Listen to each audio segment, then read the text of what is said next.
25 de noviembre, edición de la mañana del Comercio TV. Les damos la bienvenida, Ali.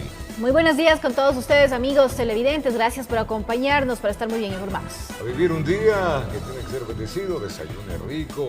Nosotros tenemos una hora enfrente para contarle mucho del acontecer político. Así es, vamos a empezar con información muy importante. Sí, señora.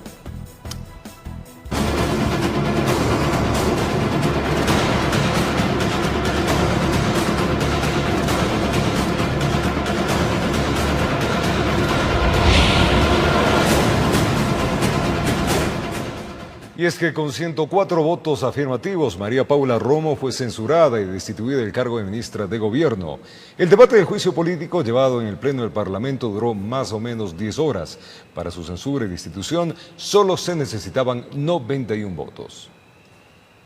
Estoy lista para ser censurada, pero díganle al país la verdad, porque es muy grave el pretexto que han escogido al cuestionar la legitimidad de la policía para usar la fuerza en el marco de la ley.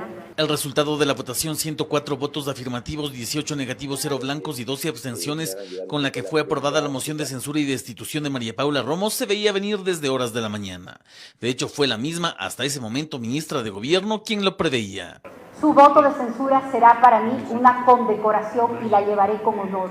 Pero no fue hasta entrada la noche y después de un intenso debate que la votación dio paso a la moción presentada por el asambleísta Roberto Gómez. Y la ministra dice que usaron bombas caducadas porque estaban en un estado de emergencia y había que usar lo que había a la mano. Vino a mentir a la comisión, a decir que no se le había informado, que no tenía conocimiento de que existían estas bombas caducadas. Señor presidente, yo quiero mocionar, censurar y destituir a la abogada María Paula Romo Rodríguez del cargo de la ministra de Gobierno por incumplimiento de funciones de acuerdo a lo que manda la Constitución y la ley. Entre aquellos que votaron en contra de la destitución de Romo estuvo Héctor Muñoz. Su criterio fue este. Si es que analizamos como tal las dos causales por las cuales se está solicitando la censura y destitución a través de este juicio político a la ministra Romo, desde mi punto de vista, lo he dicho, no son suficientes. En estas protestas, para que lo sepa la ciudadanía, yo creo que ya lo conocen, hubo delincuentes preparados para una pelea con tintes de guerrilla. En todo el proceso de juicio político, la exministra fue apoyada por el primer mandatario Lenín Moreno. De hecho, compareció ante la Asamblea Nacional desde Carondelet. Para Moreno, el gobierno, con la censura y destitución de Romo, pierde una importante funcionaria. Informó Javier Rosero. Y en cadena nacional, el presidente Lenín Moreno se mostró inconforme con la destitución y censura de María Paula Romo. El primer mandatario expresó que el gobierno pierde a una valiosa funcionaria. Desde las intenciones de juicio político a María Paula Romo hasta su censura y destitución por incumplimiento de funciones una vez el proceso llegó al legislativo, el primer mandatario Lenín Moreno apoyó las decisiones de la hoy exministra. Hoy, con la salida de la ministra, el gobierno pierde a una valiosa funcionaria. El país pierde el servicio de una ciudadana valiente y comprometida. Es así que la postura de la Asamblea Nacional, en particular de los 104 legisladores que votaron a favor de la censura y destitución de Romo, no cayó muy bien a Moreno. Más allá de los discursos destemplados de algunos legisladores, más allá de intereses políticos escondidos en este juicio, quiero ser claro en algo.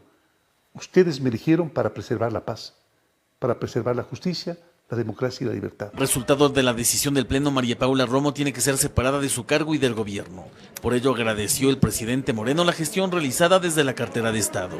Gracias a ti, María Paula, por haber enfrentado desde el COE nacional la crisis de salud más grande que hayamos vivido. Gracias por la defensa a la policía, que hoy goza del respeto y el cariño ciudadano. Gracias por tu defensa a la democracia. Pero no solo el primer mandatario se pronunció sobre la censura y destitución de Romo. La vicepresidenta de la República también lo hizo. Viví de cerca la serenidad y valentía con la que María Paula Romo defendió la paz de todos los ecuatorianos en octubre de 2019. Gracias siempre. Hay mucho por hacer y el Ecuador cuenta contigo. El secretario de Gabinete, Juan Sebastián Roldán, mediante Twitter, hizo lo propio. Siempre lo diré, María Paula Romo es una ministra a carta cabal que se ha jugado hasta lo último por preservar la gobernabilidad, bienestar del país y por demostrar siempre la verdad, que lo injusto nunca nos sea indiferente. Sin Romo en el Ministerio de Gobierno, el primer mandatario ya tiene su reemplazo en la cartera de Estado. No comparto, pero acataré la decisión de la Asamblea, porque así lo manda, porque así lo dicta la Constitución. Hace pocos instantes he firmado el decreto que posesiona como ministro de Gobierno al general de policía Patricio Pazmiño, quien hasta hoy actuó como viceministro del Interior. En tanto, la exfuncionaria se aleja con esto de la política del gobierno, por lo pronto cambió su portada en redes sociales.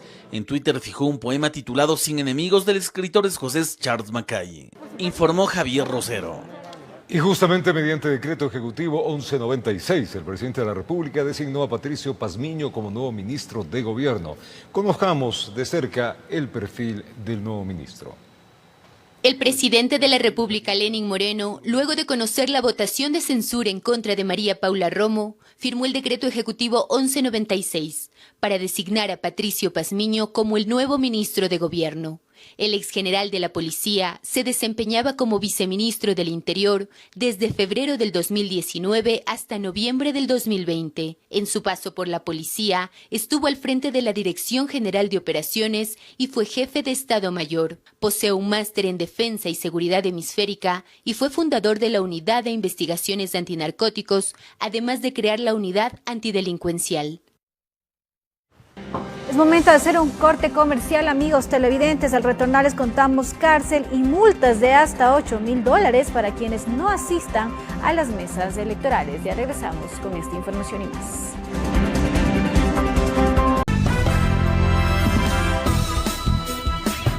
Continuamos con más información aquí en El Comercio TV y con pena privativa de la libertad y una multa económica que alcanza los $8.000 podrían ser sancionados los miembros de las juntas receptoras del voto que abandonen sus cargos el día de las votaciones. El Consejo Nacional Electoral no tiene cifras, pero sí ha detectado que en anteriores comicios en las juntas receptoras del voto se ha dado la viveza criolla. Es así que algunos de sus miembros acuden puntualmente cuando inicia el proceso de votación, pero en el transcurso del día abandonan la responsabilidad encomendada. Por eso reformas al Código de la Democracia sancionan esta falta. Quienes abandonen la junta receptora del voto sin justificación alguna recibirán una multa que va de 11 a 20 salarios básicos unificados. Es decir, de $4.400 a $8.000, pero eso no es todo. Además de eso, de que se le quita los derechos de ciudadanía y una prisión de 6 meses a 2 años. Pues esta acción consta en el Código de la Democracia como una infracción electoral grave. En total son 272.853 ciudadanos que integran 38.979 juntas a nivel nacional y 4.400 que conforman las 936 mesas en el exterior.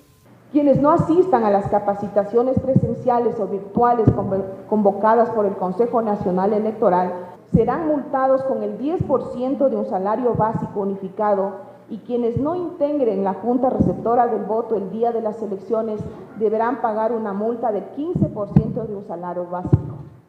El CNE pone a disposición la capacitación presencial y virtual. Más información pueden obtenerla en la página web www.capacitacionelectoral.gov.es. Son apenas 2 horas de inversión, pueden hacerlo en cualquier momento, estaba desde el día 17 y va a estar desde el día 17 de este mes, de noviembre, y va a estar hasta el día 6 de febrero, de tal manera que tienen el tiempo suficiente para poder realizar su capacitación. El próximo 7 de febrero.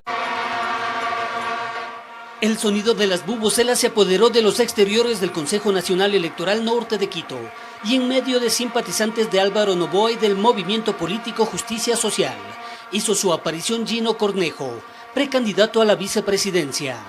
Lo que pedimos es que se respete la ley, que se respete las normas, que se respete la seguridad jurídica.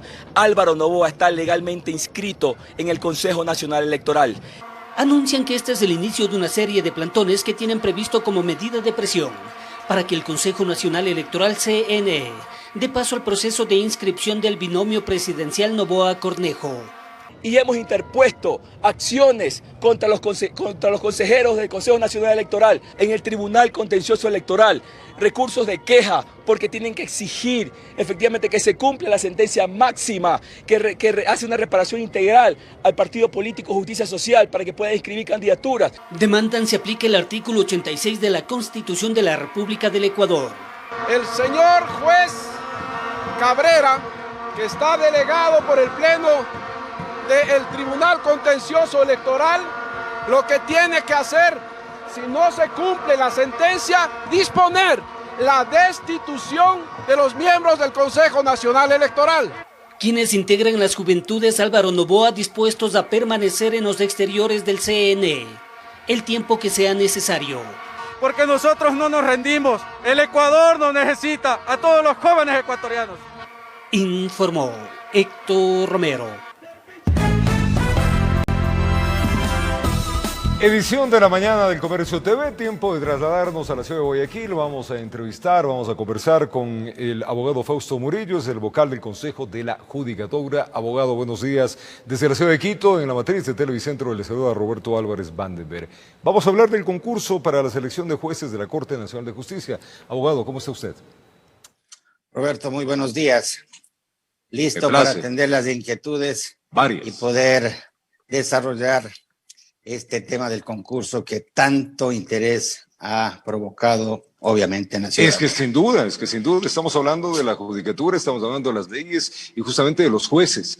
¿Qué llama la atención, abogado Murillo? Uno, las notas, ¿no? La fase de méritos que van, notas que van de 0.77 a 20 sobre 25. ¿Producto de qué es estas calificaciones y no son un poquito bajas? Producto precisamente de buscar la excelencia y de buscar la especialización en este concurso como nunca antes se ha hecho. En los concursos anteriores, todo certificado de orden jurídico o de materia jurídica tenía puntuación. En este concurso la diferencia es que el postulante decide a qué materia inscribirse y a qué materia postular. Y por ende, antes era genérico. Así es, precisamente. Y por ende, solo las certificaciones, la capacitación, la experiencia profesional, la experiencia docente, la experiencia en la judicatura tiene puntuación siempre y cuando sea pertinente a la materia que el postulante libremente decidió. Esa es una diferencia fundamental. ¿Por qué? Porque la Constitución y la ley han establecido que las salas de la Corte Nacional de Justicia son de casación y en materia especializada. Esa es esta nueva realidad del concurso que sin duda hará que lleguen profesionales debidamente capacitados y con una versación en la materia. ¿Para qué? Para conseguir la tan ansiada seguridad jurídica de los ciudadanos. Ahora, abogado, no quiero ser agorero del mal, pero me toca preguntarle estas cosas. Usted habla de la especialización y está bien, ese es un cambio que se da en el concurso de los anteriores, pero las calificaciones no tuvieron claro el temario, en este caso lo que tenían que contestar, o en su defecto los postulantes son un poco bajos. ¿Qué dice usted al respecto? Vale precisar, aquí en la fase de méritos no es un examen, es simplemente la verificación objetiva y la puntuación correspondiente de sus méritos, vale decir, formación profesional, especialización en la materia que postulan, pero no están contestando ningún cuestionario. Eso viene en la siguiente fase.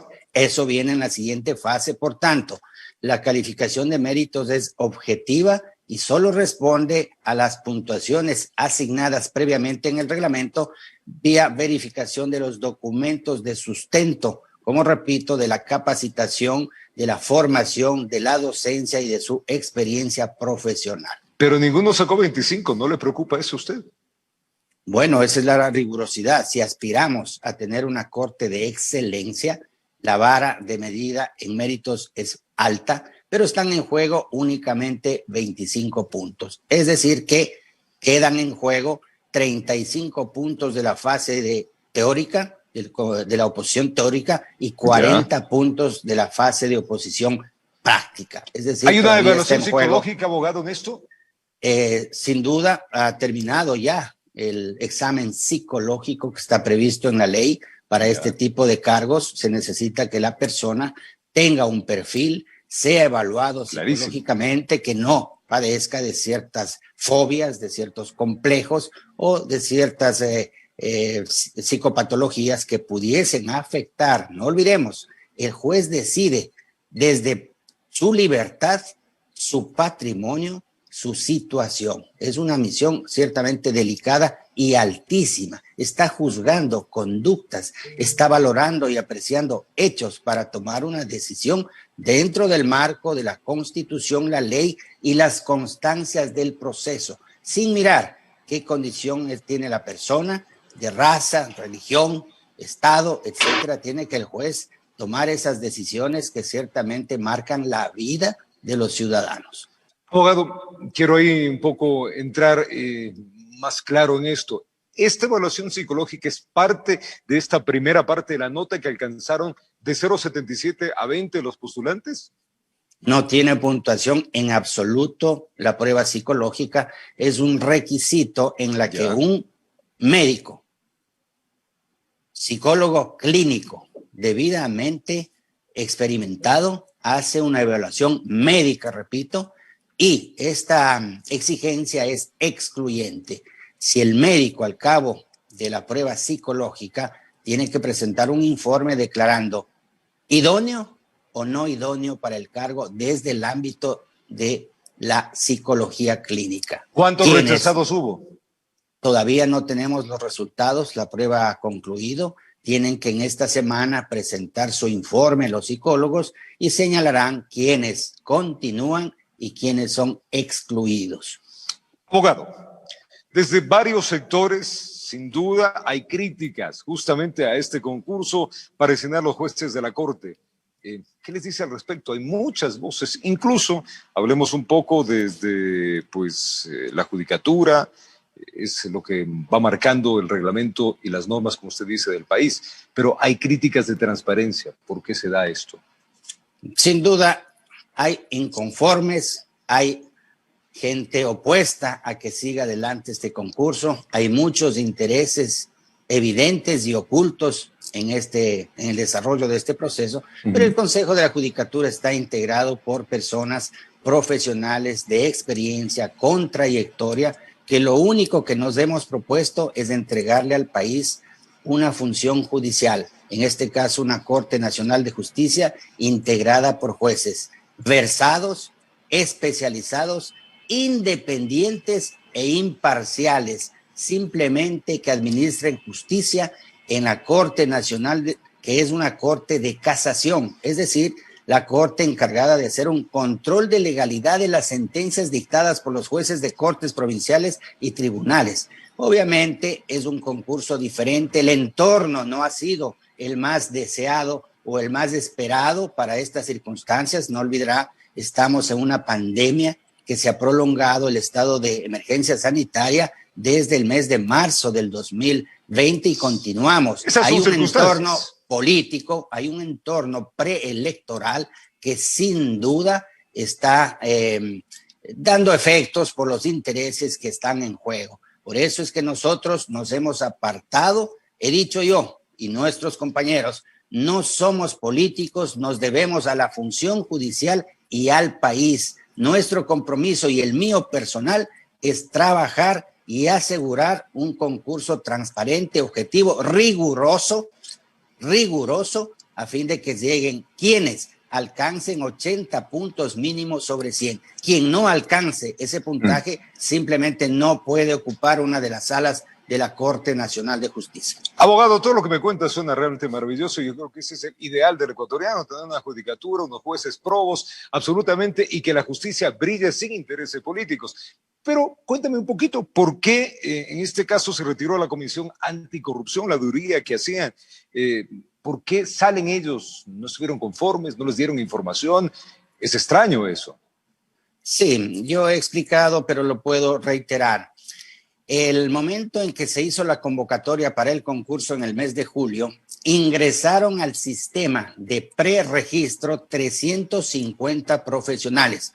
Este preregistro consistía en ingresar el número de cédula y abrir las ventanas correspondientes para subir la información personal y la documentación de sustento. Estos postulantes o estos profesionales con el preregistro de 350 no ingresaron o continuaron en la fase de postulación. Lo hicieron 129 personas. La Comisión Anticorrupción se sorprendió y dijo, ¿por qué de 350 ahora aparecen 129? La lógica es que nadie les excluyó. únicamente ingresaron, registraron su número de cédula y no regresaron a completar la fase de postulación. La comisión se sorprendió y tuvimos una reunión, les recibimos aquí en Guayaquil en una sesión de pleno y les dimos esa explicación, pero no lograron, digamos, acusar de falta de transparencia, no se satisfizo esa inquietud desde el punto de vista de la comisión y prematuramente, lo cual lamentamos nosotros, prematuramente se separó del concurso. Cuando no había ningún puntaje asignado, simplemente estábamos en la fase de verificación de requisitos mínimos. Y como usted sabe, apenas la semana pasada se estableció ya el puntaje de méritos. Esa es la razón, nosotros seguimos adelante, invitamos y la comisión decide retornar a hacer este acompañamiento, esta veeduría, con todo gusto nosotros estamos abiertos, toda vez que tenemos una veeduría asignada por el Consejo de Participación Ciudadana con 65 veedores y 8 adicionales que fue como alcance, tenemos 73 veedores para 100 postulantes que ahora ya en la práctica han quedado 96. Es decir, es un proceso absolutamente supervisado, acompañado por estas veedurías de control social. Abogado Murillo, yo veo las muy buenas intenciones que se tienen, pero también, a ver, esto viene por las prácticas de los concursos anteriores. Los concursos anteriores han sido realmente preocupantes frente a la asignación de los jueces, y usted sabe que lamentablemente la opinión pública pesa sobre esto y la ley también, en este caso, con la distribución con los jueces, no ha sido la más adecuada en los años anteriores. ¿Por qué, frente a esta transparencia que quieren ustedes, se designó o se declaró reserva la información pública de este concurso de postulantes? Eso también llama la atención. Ahí también existe un malentendido. Naturalmente, lo sucedido en anteriores concursos, como para dar un ejemplo, había una audiencia pública que era calificada con 10 puntos y obviamente esto se evidenció y así lo recoge el informe del Consejo de Participación Ciudadana de la época. A quienes querían favorecer se le calificaba con 10 y a quienes querían descartar se le ponía 1. Hoy en este concurso está prevista esa audiencia pública, pero no tiene puntuación. Esas son diferencias importantes, pero lamentablemente esa visión de anteriores concursos ha afectado porque la gente piensa que nosotros vamos por esa misma línea y nos ha costado establecer estas diferencias, establecer totalmente apartados de esas prácticas y por eso es que hemos tenido que explicar y hacer trascendente esta nueva forma de hacer los concursos, de hacer las evaluaciones. Recordará que en el 2019 hicimos la evaluación integral a la Corte Nacional de Justicia, con 2 parámetros increíblemente rígidos: transparencia y legitimidad. Y eso hizo que el resultado sea que casi un 80% de jueces que fueron evaluados no alcanzaron los 80 puntos mínimos sobre 100 y tuvieron que ser removidos. Y hoy tenemos los vacíos, las vacantes que vamos a llenar con este concurso público de oposición, méritos, control social e impugnación ciudadana. Abogado, todo suena maravilloso, pero entonces, ¿por qué se cambian las fechas y se hace coincidir para saber cuáles son los candidatos que llegarán a la segunda vuelta? Eso también deja muchas dudas. Se ha señalado por varios críticos que hemos hecho un cálculo político. Nada más alejado de la realidad.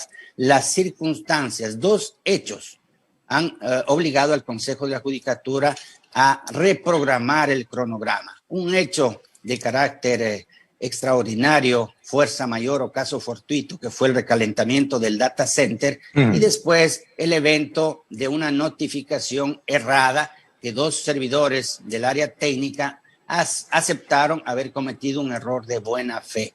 Eso nos complicó estos 2 incidentes y naturalmente no estamos en una época de normalidad. Recordará usted que estamos dentro de una emergencia y complica, pero nosotros nos hemos comprometido y estamos trabajando y pronto anunciaremos al país que haremos un ajuste en menor el calendario, el cronograma para llegar antes de la primera vuelta electoral entregarle al país la nueva Corte Nacional de Justicia debida y legalmente conformada a fin de desterrar esta atadura que quienes son críticos han dicho que queremos hacer o hemos hecho un cálculo político a fin de saber quiénes pasan o no a la segunda vuelta electoral y tratando de atar este asunto que es absolutamente técnico, como es la integración de la Corte Nacional de Justicia, con los procesos electorales normales previstos en la Constitución y la ley. ¿No hubiera sido mejor dejarle como estaba, abogado, a los tiempos establecidos? Y con eso nos evitamos todas estas perspicacias que dice la gente.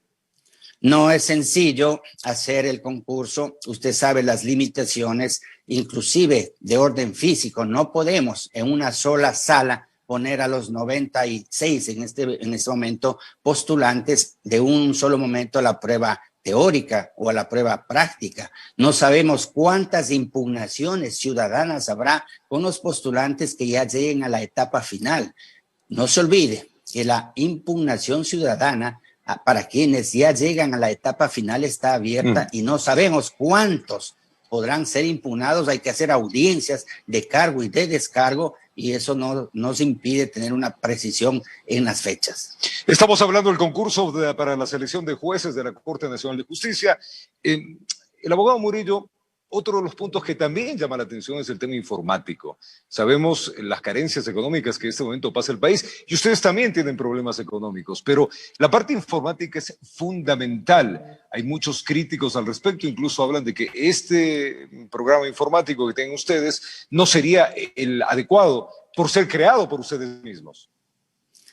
Sin duda, en otras épocas había un presupuesto solo para concursos de mérito y oposición. Y debo señalar que los sistemas informáticos con los que cuenta el Consejo de la Judicatura actualmente ya tienen sus años. Sin embargo, tenemos un departamento de tecnología que produce, que fabrica software relacionados con la actividad de la función judicial. Para darle un ejemplo, el SUPA, el sistema de pago de pensiones alimenticias, el SADGE, el sistema de concursos, el sistema de notarios, es creado por nosotros. ¿Con qué objeto? Porque contamos con los técnicos, contamos con los medios y no tenemos los recursos para contratar externos. De acuerdo. ¿Quién les va a auditar? Atender. Estamos abiertos y hemos pedido a quienes deseen, como entidades, como organismos, hacer auditorías externas al sistema informático. Está absolutamente abierto el Consejo de la Judicatura. Es más, ha pedido el apoyo de las universidades del país que se interesen o de fundaciones, organizaciones que velan por la transparencia en la administración de justicia, que por favor estamos abiertos a la auditoría informática que evidencie algo fundamental. La auditoría informática tiene que señalar y establecer si de alguna manera en la asignación de los puntajes se ha beneficiado o se ha perjudicado algún postulante. Eso no encontrarán jamás en nuestro sistema y en nuestro accionar. Somos objetivos, pretendemos y estamos convencidos que no podemos hipotecar nuestra trayectoria, nuestra trascendencia en la vida profesional en medio de un concurso. Estamos integrando personas, he dicho, con honor, con dignidad y comprometidas únicamente con la administración de justicia y con el país. Abogado, mandale un abrazo grande, gracias por contarnos pues cómo va el concurso, las inquietudes ciudadanas y los cuestionamientos que se tiene. El abogado Fausto Murillo, vocal del Consejo de la Judicatura, estuvo acá contándonos lo que hemos dicho. Una pausa, gracias abogado, un buen día para usted. Igualmente, un buen día.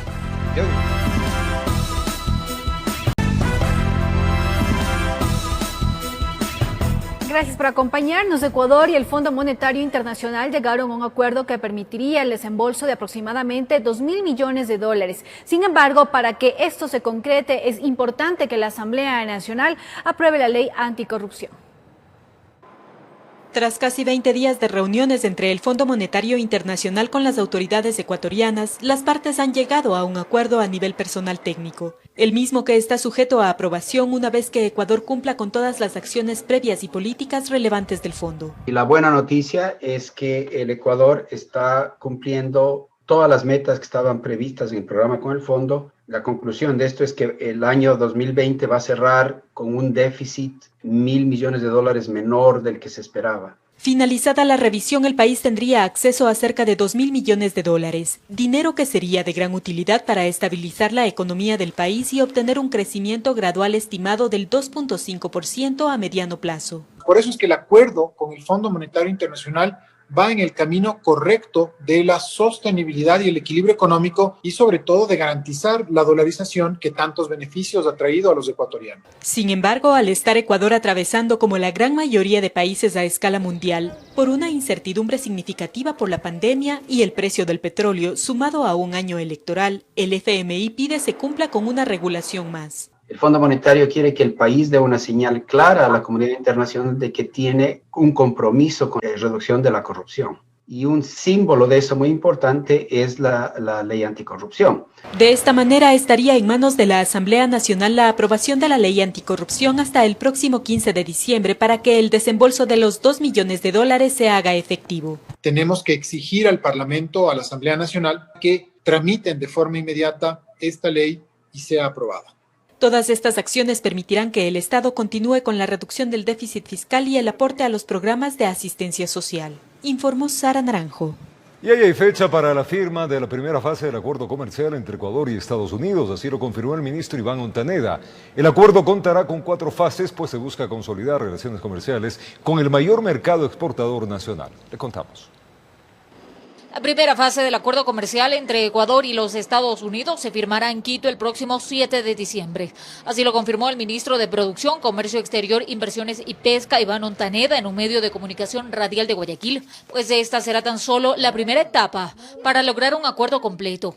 A través de su cuenta de Twitter, el Ministerio del Ramo señaló: un acuerdo comercial con Estados Unidos representará una victoria para todo el país. Entre enero y agosto del 2020, el país norteamericano fue el principal destino de nuestras exportaciones no petroleras, 2.159 millones de ingresos para el Ecuador. Y es que efectivamente, Estados Unidos es el país al que se exporta la mayor cantidad de productos ecuatorianos, donde consta, entre otras cosas, el café, el cacao y las flores. En el último año fueron más de 1.400 productos exportados, además de que 1.700 empresas nacionales están vinculadas a la exportación no petrolera dirigida al mercado estadounidense. Este acuerdo de primera fase contendrá 4 capítulos: la facilitación para el comercio internacional, los beneficios para las MIPYMES, fortalecimiento de las regulaciones relacionadas al comercio e inversiones, así también como las garantías para un intercambio justo y seguro. Pues al ser un acuerdo previo no se necesitará de la aprobación de los parlamentos, lo que hace que este proceso sea mucho más sencillo.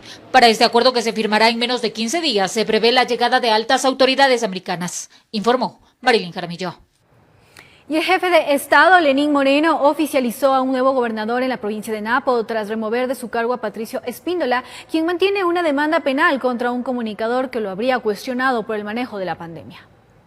Próximo año la vacunación. El anuncio lo realizó el mismo presidente de la República en un diálogo radial. El cambio del gobernador de Napo, Patricio Espíndola, tras enjuiciar a un periodista. Desde su categoría de ciudadano podrá seguir todos los juicios que quiera, pero como representante de una política de gobierno de tolerancia y de respeto no puede hacerlo. El día de hoy será cambiado el señor gobernador de Napo. Y efectivamente, el cambio mediante decreto ejecutivo 1195 fue oficializado este martes, donde se designa al señor Edwin Wilfrido Tello como nuevo gobernador de la provincia de Napo, dice el enunciado. El periodista en cuestión es Juan Sarmiento, que mediante su canal digital cuestionó al entonces gobernador sobre el manejo de la pandemia. Los cuestionamientos se hizo en el contexto del mal manejo del Comité de Operaciones Emergentes de la provincia de Napo, así como la falta de capacidad para dotar de insumos necesarios, o al menos gestionar la dotación de insumos necesarios para las casas de salud y para los profesionales de la salud que estuvieron siempre en primera línea de batalla para enfrentar al COVID-19. Motivo por el cual el ex representante del Ejecutivo en esa provincia decidió denunciarlo cuenta. Me puso una demanda por supuesto daño moral, daño a la dignidad de hombre y daño emocional. aduciendo de que mis cuestionamientos le provocaron este tipo de afectación. Y sí, en primera instancia la Corte de Justicia de Napo le dictó 10 días de prisión más el pago del 25% del salario básico unificado, pero ya en segunda instancia esta sentencia fue ratificada en su totalidad. Ahora solo falta que lo detengan. Y aquí depende ya del exgobernador Jorge Patricio Espíndola que saque la boleta de captura para que este comunicador sea detenido. Tratamos de comunicarnos con el exgobernador Patricio Espíndola, pero mediante una llamada telefónica se nos dijo que no desea conversar sobre el tema y que presentó su renuncia hace ya 10 días. Al menos sobre el caso de Juan Sarmiento, mencionó que llegará hasta las últimas consecuencias. Informó Marilyn Jaramillo. Y en el cantón fronterizo de San Lorenzo se reunió una mesa técnica en búsqueda de alternativas para evitar que las familias no dependan de la minería ilegal. Entre otros puntos destacados están la entrega de créditos a bajo interés, capacitación en áreas productivas, así como agrícolas. Veamos. Por varios frentes, las autoridades de la provincia de Esmeraldas intentan dar un alivio a las familias que viven de la minería ilegal. Lo ocurrido el miércoles de la semana pasada en el cantón San Lorenzo, comunidad de Los Ajos, donde 5 personas que lavaban oro murieron aplastadas por un derrumbe. Volvió a activar las alarmas, que algo está funcionando de forma irregular en la zona. Por eso le pedimos a nivel nacional que las autoridades nos den respuesta. Por la zona fronteriza es un secreto a voces que la minería ilegal sigue operando en varios frentes. Lo de la mina El Balsar solo puso en evidencia que ante la falta de oportunidades, la población rural en zonas prácticamente abandonadas no tiene alternativas para buscar ingresos. Ya que somos un cantón olvidado, ya que somos un cantón fronterizo. En respuesta se reunió la mesa técnica conformada por varios sectores y encabezada por la gobernadora de la provincia en busca de encontrar alternativas productivas para que las familias tengan una oportunidad de trabajo. Ban Ecuador ofreció créditos a bajo interés destinados a la mujer rural. Para que pueda desarrollar actividades agrícolas, pecuarias, que vayan a mejorar la calidad de vida de las personas. Emprendimientos para que no dependan de la minería ilegal, que a propósito en San Lorenzo dicha actividad en todos sus ámbitos está prohibida. Entre los acuerdos, que las fuerzas del orden, tanto policial como militar, intensifican los operativos de control. Tenemos que trabajar en proyectos productivos, tenemos que trabajar con el MIES, en educación, en Ban Ecuador con los préstamos. Mientras tanto, en Quito, en los exteriores de la Corte Constitucional, un grupo de personas realizó un plantón a favor de la naturaleza. Busca que se cumplan las medidas cautelares dictadas por el juzgado multicompetente de San Lorenzo, que prohíbe todo tipo de actividad minera. Le venimos a presentar un escrito ante la Corte Constitucional para que resuelva la acción de incumplimiento que presentamos en el 2019. En Quito informó Iván Casamen.